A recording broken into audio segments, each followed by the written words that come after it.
what up, everybody? So, One Piece chapter 776. This was a payoff. This was a payoff, man. And, Oda just liked teasing me, man. I really feel like Oda likes teasing me because just when I feel like Rebecca is about to do something and she's about to start fighting, she's about to just mix it up, right?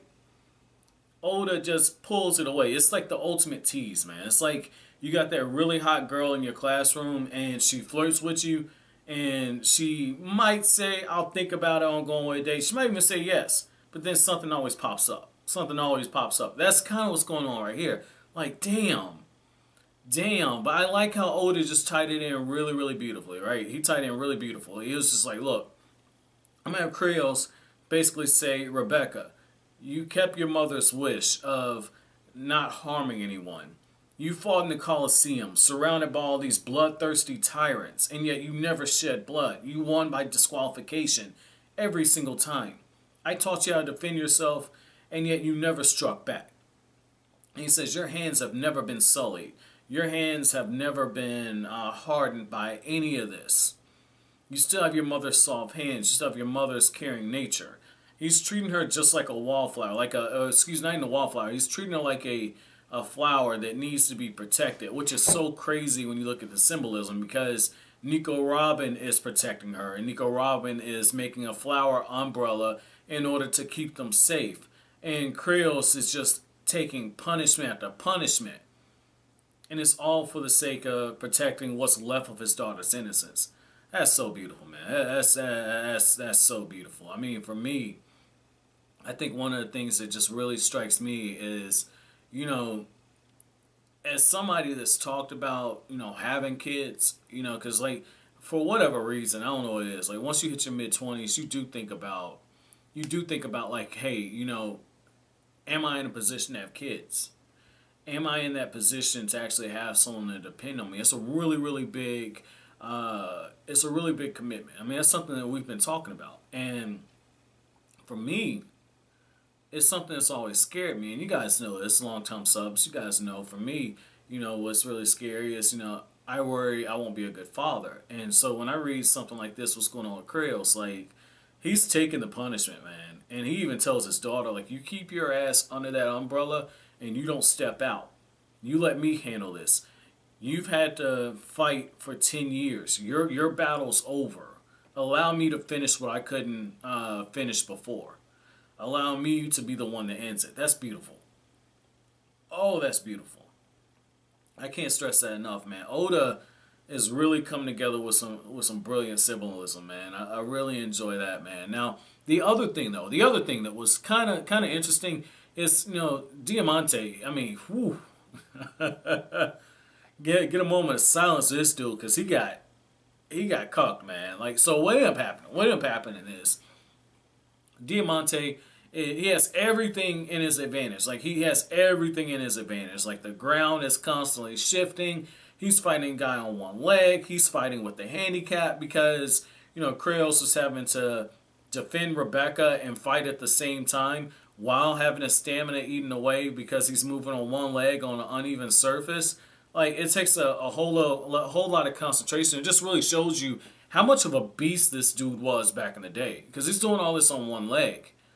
So, I mean, that shows you how much of a beast he is. And Diamante, like, what ends up happening is once he realizes that Kyros is not going to stop, even after he has these spiked balls falling from the air after being disguised as confetti, and he says, I can take out an entire regiment. Like, Robin's like, oh my god, this is going to hit here too. Like, what the hell? And Rebecca's freaking out. Robin, very quick thinking, she takes the flowers, forms a flower umbrella. And then Kyros just does the most alpha thing ever. He, excuse me, he basically takes his sword and deflects every single spiked ball that's falling in front of him. And when I say he deflects all of them, like, he's just smacking them away like it's nothing.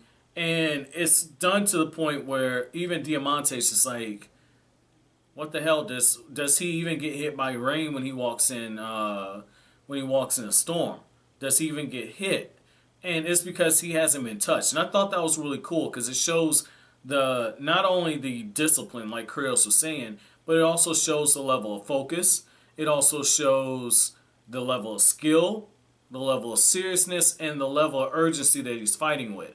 That despite all of this, he hasn't lost his true purpose. I really enjoy that. I really enjoy that. Like moments like that are why I so much enjoy what we get out of One Piece, man. Because that's just beautiful to see that. And Diamante gets to a point where after Kyros is saying like, okay, if you can take out an entire regiment, so what? You can take them out using a simple parlor trick like this. That just means that they weren't disciplined. And Diamante does the one thing that he can do.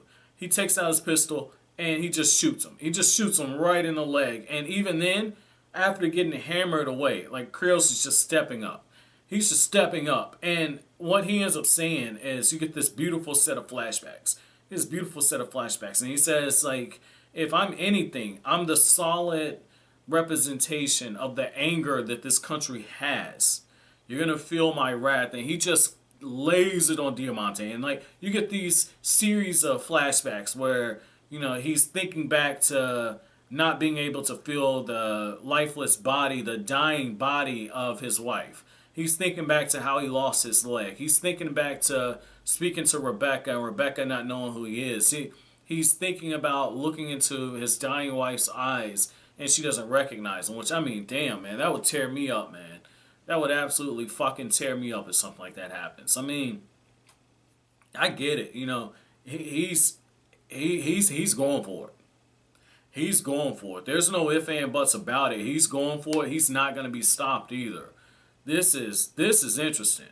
This is interesting that Oda tied together this many emotional elements to it and delivered this level of a payoff, man. The only thing for me, I really like strong female characters, and I feel like for Rebecca, there was so much there.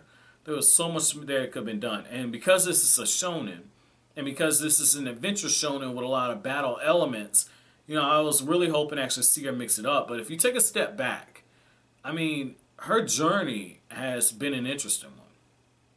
It's been a very interesting one. Like, she's the perfect example of yin and yang. Like, she is a character that isn't supposed to harm people, and yet she has to defend herself. She's a character that values life, and yet she's fighting in a Colosseum where people die all the time.